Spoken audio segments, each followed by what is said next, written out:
Welcome back to the Free Spirits Podcast, where we explore the functional beverage space, changing how we socialize. I'm your host, Lars Miller, here as always with my co-host, David Gonzalez. If you are enjoying the show, please do us a favor. Give us a review, rate us, subscribe. It really does help us find more listeners like you. Today, we are joined by Pete Olander, founder and CEO of Happie, a wellness brand focused on plant-based functional products that are accessible, trustworthy, and designed to elevate everyday health. Peter, welcome to the show. Glad to be here. Thanks, Lars and David. Absolutely. So you've worked in multiple functions and industries, finance, enterprise software, operations leadership, on which, all kind of led to the launching of Happie. What did you learn from all of those past roles that has shaped how you build Happie today? Well, it's interesting. I mean, it gives you the foundation for a lot of the things you need for business. Being an entrepreneur and starting something, you got to wear a lot of hats, and then you got to be able to really identify, that's kind of the talent that is going to help you elevate and scale after that. You got to understand the business first before you teach someone and hand it off to them, so you know kind of when something's going to break. So the human resources capacity gave me a good understanding of, hey, if you're going to be serious about building this thing for the long haul, you're going to need to have the right people with you, and what do you need to look for in those type of people? Finance, obviously, you got to understand, your books and your banking, or else, it's very tough to do business. And then, most recently before I came here, or I started this, I was in the nutrition business. So we were developing other wellness products, either protein powders, pre-workouts, energy drinks. We were working primarily with athletes. So we were looking more in that health focus. So, I think when you kind of pull all those, three skill sets together, it gives you a foundation of, all right, this is something I really like. I think there's, something going on with this category and I can add to it in some shape or form. And then in order to run it, you got to have systems, you got to understand finance. It gave a good foundation.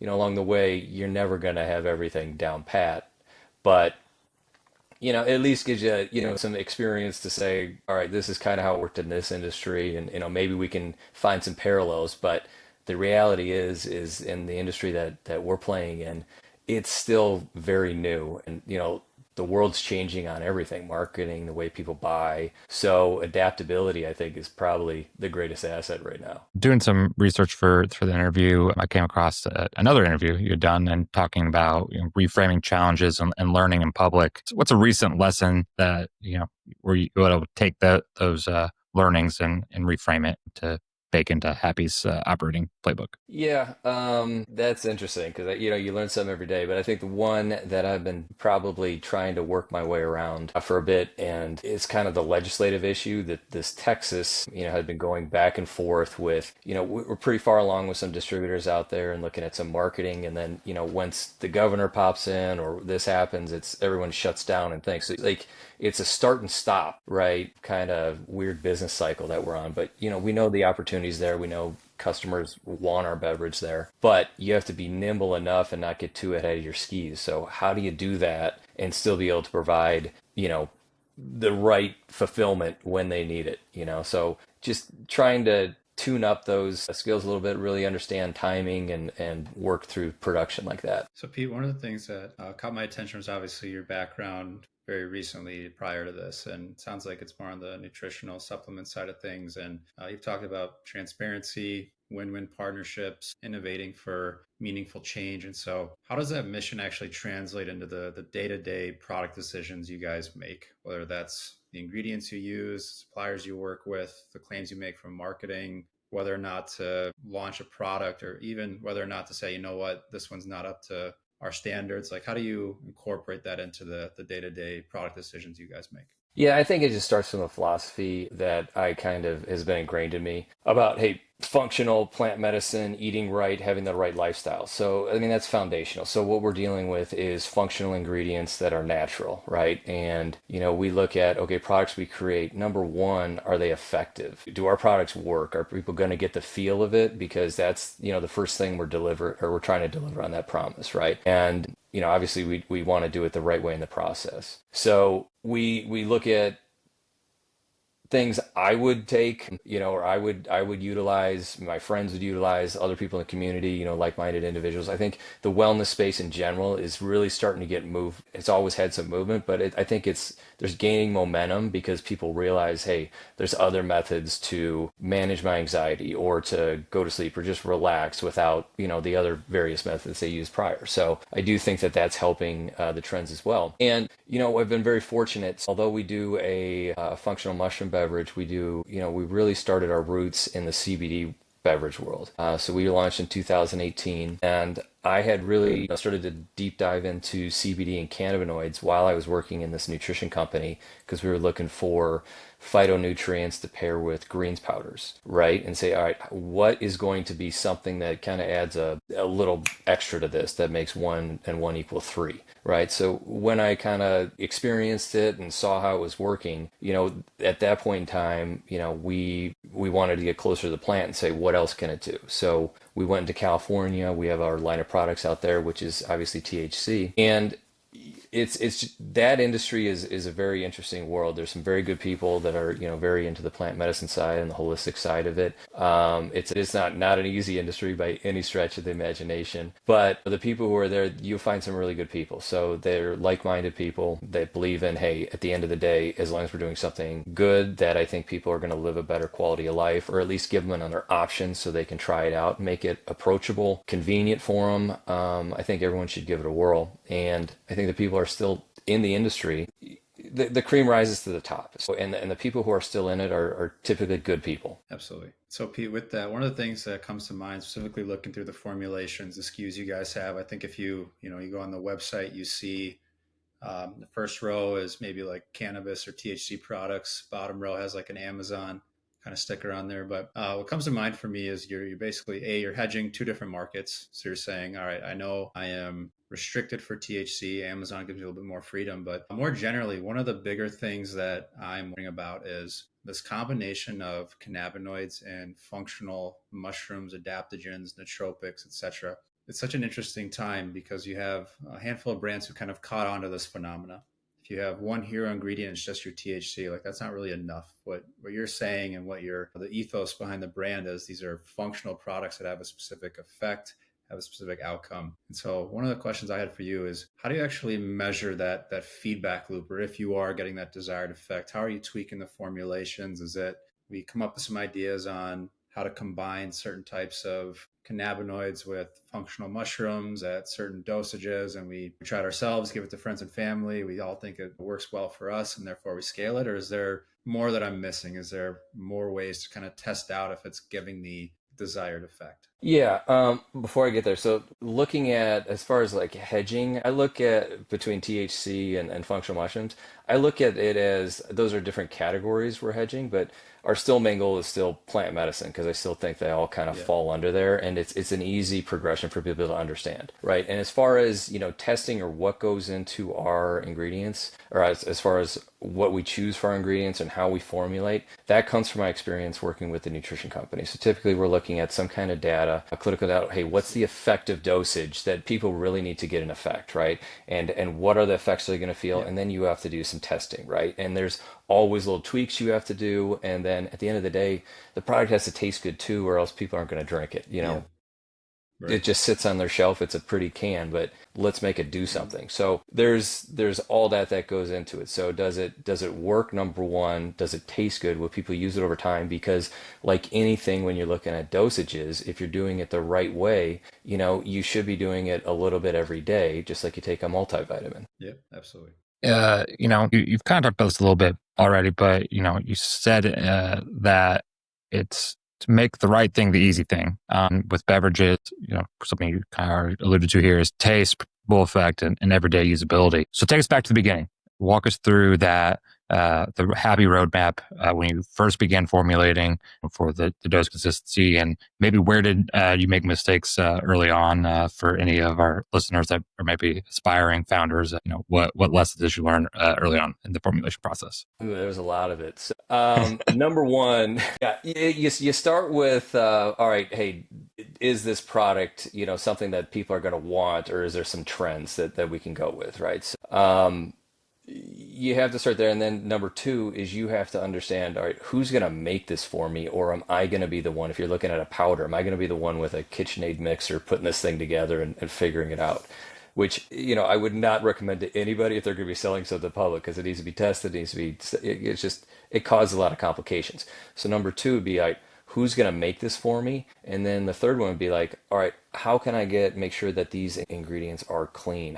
Where do I know they come from? And then if they are, like, can they continue to supply and are they consistent? Because if one of those breaks in any of the chain, you are starting over from scratch, right? So you do have to have that foundation, to really understand if it's going to work or not. Some of the challenges I had initially prior to launching the ready to drink beverages with the CBD, I did do a greens powder with CBD. Powder was a little easier to control the dosage at that point in time, but that was a fledgling market. It was right when Athletic Greens was coming out, right? So very early. I didn't really understand marketing too well, and some of these retailers were like, all right, this is a tough sell. I can't do it. So, you have to figure out what, my customer is the wholesalers, is the retail chains, to get in front of people because I want them to see it, to be able to try it. So that was one of my mistakes. When I got into canning, I was very fortunate to work with, to meet a group who's I've been working with the whole time I've been doing these beverages, and they were really good. But there was an issue initially with the cans, like the can liners had an issue with cannabinoids where it would suck up the cannabinoids and then the readings would be off. It was just it was a nightmare scenario for everyone in the industry, right? So, they had to change that, and you didn't want to do too many production runs because I don't know what the shelf stability is going to be, because you really should be having these tested for over 2 years to ensure that, hey, this is going to have a consistent feel, right? So if you're starting a new brand, I mean, let's just be honest with yourself. In order to make sure that your product's going to maintain and be shelf stable, you do need to do some time testing on it. So that's all kind of a learning experience. Fortunately for us, we've been through all that, but it's the patience of getting through those hurdles, those challenges, and just being able to, like, be nimble enough to not have something like that take you down. Yeah, and it's a fascinating call out because I think that item you specifically talked about, like the can lining and having degradation problems, like now each state you go by and like if you exceed that 10% variance, like you're pulled off the shelf. Like everybody has this issue, or not everybody, but a handful of people have successfully sold into retail. They figured out all the stuff, and then they find out later on that they're having potency issues, or having COAs that are off, having to repay for those, send them back, production delays. All this complexity adds up. You said something in the previous answer that I wanted to touch on really quickly. So you said your customer is the wholesaler, the retailer, the distributor. So that was actually going to be my next question for you, which is what has been the go-to-market strategy for Happie? Is it people first discovering this specifically on retail? Is there a D2C element? Again, I saw Amazon on the website. Are you guys selling on the Amazon marketplace as well? It seems like this is a omni-channel operation, but where are you finding that most of the shoppers first discover Happie? I think you also mentioned earlier that you were newer to marketing back with the powder days. Now, obviously, you have some marketing chops, and which of those marketing channels, whether if it's driving in-store sales, if it's driving Amazon sales, if it's directly online, which ones of those are proving to be the most successful and durable for you guys? Yeah, so we are really excited about Amazon right now. We just got the functional mushroom beverages up and live. Awesome. I just think with that is online, you got to go where people are spending money, and Yeah. they trust, right? Yeah. We do have our website up, so we're doing e-com, so I'm excited about that too. That's still what I'm learning and working through just to understand it because it's changing so rapidly. Is, hey, how do you effectively digitally market? With either Google ads or we're looking at some TikTok shop stuff, but you need to get approved on that. Yep. So there's hurdles and challenges. I do think, I love the fact of having the e-com store just so we have some direct connection with our customers and we're hearing direct feedback. But the reality of anything in consumer packaged goods is people need to be able to afford it at the right price because your competition's coming out there. So in order to do that, you do need to move at a volume, and to build up e-com to do it correctly, it is more organic than just a flash in the pan because that can. But if you're working with some other distributors, wholesalers, and you're on store shelves and you can do that, that's you need to be omni-channel. You can't just be I'm only the it's one leg of the stool in anything CPG. You have to have multiple things coming in because there's seasons with everything, and you gotta ride them up together. Yeah, and I think there's a lot of validity to what you're saying there as well, which is, especially in a category like this, there isn't always retail access. That doesn't mean that there isn't demand for products like that. So meeting the customers where they're at, whether if it's being able to ship to a state that maybe doesn't have a retail footprint, or even conversely, maybe it's challenging to find retail points of distribution because of all these regulations that change every other day. Texas was on, it was off, it was on. We're hoping it's on, maybe it's 2027, maybe not. But as an operator and somebody in finance, you have to hedge your risk a bit and understand, okay, if I can't be reliant on a single channel, because if there's risk on that channel, it's a risk to the entire underlying business. And so being able to hedge that and say, okay, we can now sell on a place like Amazon, which is bringing hundreds of millions, if not billions of people per month, and being able to own that customer relationship, which you don't necessarily get at retail. All those things are kind of learnings for your flywheel, so that you're really able to tune the dials and say, okay, I can learn from what's happening from online behavior that can influence how I'm marketing in store, or conversely, I can see this market is really selling through in, let's say, Texas, for example. Okay, maybe I can support sell through with more digital ads and either push people in store, or else look at commonalities around people who are buying in this region.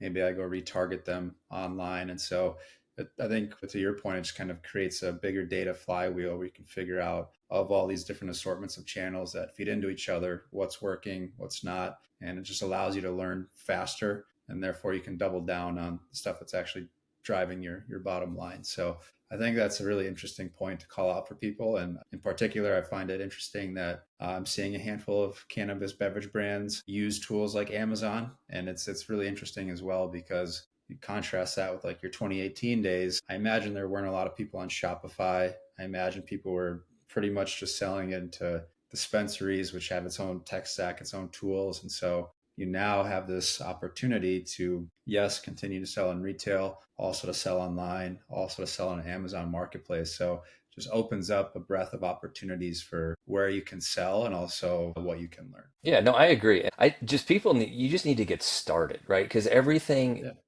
the way the world's working, everything is so integrated because you're right. It's the data going back and forth, and a lot of these retailers or storefronts, grocery stores, they want to say, all right, how are you going to drive people into my store? Okay, so how do we do that? Digital. What can we do on TikTok? But in the cannabis world, just the Delta 9 world, advertising on Instagram, TikTok, like you're banned, for if you get blacklisted. So it's that as a challenge. Okay, so what steps can we take to get our name out there? And if we need to elevate the whole space of THC, just say we're going plant medicine, and there's basically everything on the earth, we can find some benefit if used the right way. It's a way to kind of continue to be in these customer faces who are looking for products like ours, but getting to them is a challenge. Absolutely. Yeah, that kind of leads right into the next question I had here. Obviously, all of us have mentioned it on the call, so our rules shift seemingly every day. We've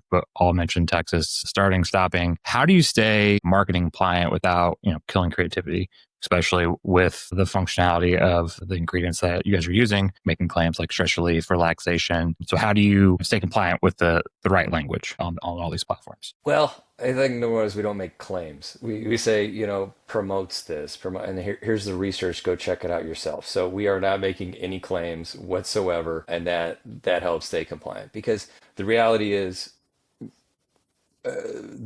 our beverages may have a completely different effect on people because no two people are the same, right? But the majority of people, slept better, or hey, they had some more clean, sustained energy and they felt better, or they didn't have a caffeine crash. Like let's use some of those stories and say these are real world examples, but until I go and do a test, with a test group, I wouldn't feel comfortable making any claims to back it up. So we steer clear of that and just, hey, we want to offer a great product tastes good, good price, and you tell us what it does because we think you're going to really like it. So when you approach retailers with that and those value props that you mentioned, what's the pitch or the angle? Are you talking about specific functions? Are you leaning into why that is important and how it's effective? Do you have numbers that you bring to back it up? I think one of the big challenges, at least that I had as a retailer, was you had a lot of brands who could say that this product did XYZ, but to your point, there were so many customers who give two customers the same product and they might have wildly different kind of reactions or effects or how they feel it. So